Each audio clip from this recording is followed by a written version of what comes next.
Hi అండి. అందరూ ఎలా ఉన్నారు? నేను చాలా బాగున్నాను. మీరు కూడా బాగున్నారని, బాగుండాలని మనస్ఫూర్తిగా కోరుకుంటున్నాను.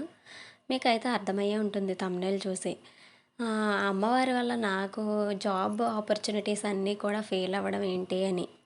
అయితే ప్రతిరోజు అమ్మవారి పూజ చేసుకుంటూ ఎంతో మురిసిపోయి, అమ్మవారిని ఎలా అలంకరించుకోవాలి, ఎలా పూజ చేయాలి అనే ఆలోచన తప్ప మరో ఏం లేకుండా నవరాత్రులు 9 రోజులు అమ్మవారికి పూజ చేసినందుకు గాను అమ్మవారు ఏమనుకున్నారంటే, అబ్బబ్బా! ఎంత బాగా పూజ చేస్తుందో నా భక్తురాలు, ఈమెకి కానీ జాబ్ వచ్చిందంటే నన్నసలు పట్టించుకుంటుందో లేదో, కనీసం తనకంత టైం లేక నాకిచ్చే టైం తగ్గిపోతుందేమో అన్న ఆలోచన వచ్చిందో ఏమో నాకు తెలీదు కానీ, వచ్చిన ప్రతి జాబ్ ఆఫర్ కూడా ఫెయిల్ అవుతుంది. ఆవిడకి తెలుసనుకోండి మనకేమివ్వాలో, ఏం తీసేయాలో, మన లైఫ్‌లో ఎవరిని ఉంచాలో, ఎవరిని తీసేయాలో అన్నీ ఆవిడకి తెలుసనుకోండి. అవన్నీ కాదు. కనీసం మనకేం కావాలో అదైనా ఇవ్వచ్చు కదమ్మా! ఎందుకలా చెప్పు? చూడు, నేను ఎంత బిజీగా ఉన్నా నిన్ను ఎప్పటికీ మర్చిపోను. నువ్వు నాలో ఉన్నావని నేను నమ్ముతున్నాను. దయచేసి అలాంటివి మాత్రం అస్సలు చెయ్యొద్దు తల్లి. నేను ఏదైతే అడుగు పెట్టానో ఆ అడుగు నీ వల్ల నాకు ఒక పూలబాటలా అయినప్పుడు నాకు నీ మీద మరింత నమ్మకం పెరిగిపోతుంది. మరింత భక్తి వచ్చేస్తుంది. అలాంటప్పుడు ఇంకా ఎక్కువ పూజ చేస్తాను కానీ నాకు జాబ్ వస్తే నీ పూజ ఎలా మానేస్తా చెప్పు? అలా అని నీకు పూజ చేసినందుకు గాను నాకు ఏమైనా జాబ్ ఇవ్వాలని నేను అస్సలు అడగట్లేదు. ఎందుకంటే నీకు పెట్టిన ప్రతి పువ్వు, నీకు పెట్టిన ప్రతి దీపం, నీకు పోసిన చిన్న నీటి బిందువుతో సహా ప్రతీదీ నువ్వు పెట్టిన భిక్షే. కాబట్టి నాదంటూ ఏమీ లేదు. అలాంటిది నేను నీకిచ్చానని, నేను నీకు చేశానని నేనెప్పుడూ అనుకోను. చెప్పాలంటే ఇంకా ఇంతటి భాగ్యం కలిగించినందుకు నువ్వు నాకు చాలా అంటే చాలా చాలా భాగ్యం ప్రసాదించినట్లే.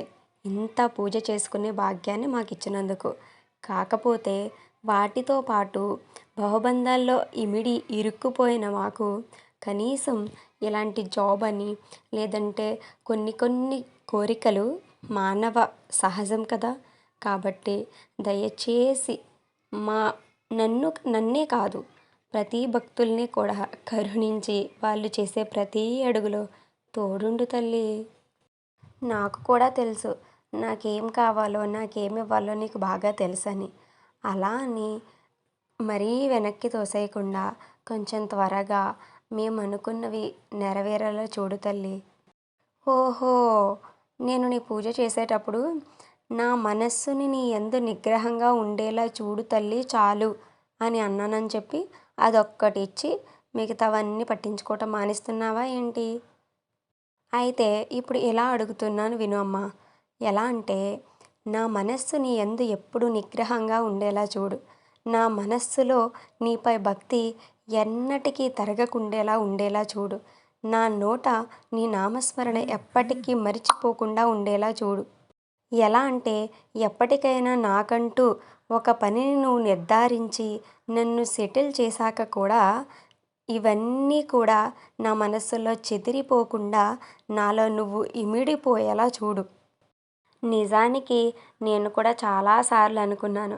నేను ఎప్పుడైతే ఒక జాబ్‌ని ట్రై చేస్తున్నానో అప్పుడు నేను నీ పూజ చేస్తున్నప్పుడు ఏమో నేను ఆ పని గనక నువ్వు నాకు ఇచ్చేసుంటే నేను అమ్మ పూజ మనస్ఫూర్తిగా చేసుకోగలనో లేదో, ఇప్పుడు ఇస్తున్నంత టైము నేను అమ్మకి ఇవ్వగలనో లేదో అని ఎప్పుడూ ఆలోచిస్తూ ఉండేదాన్ని.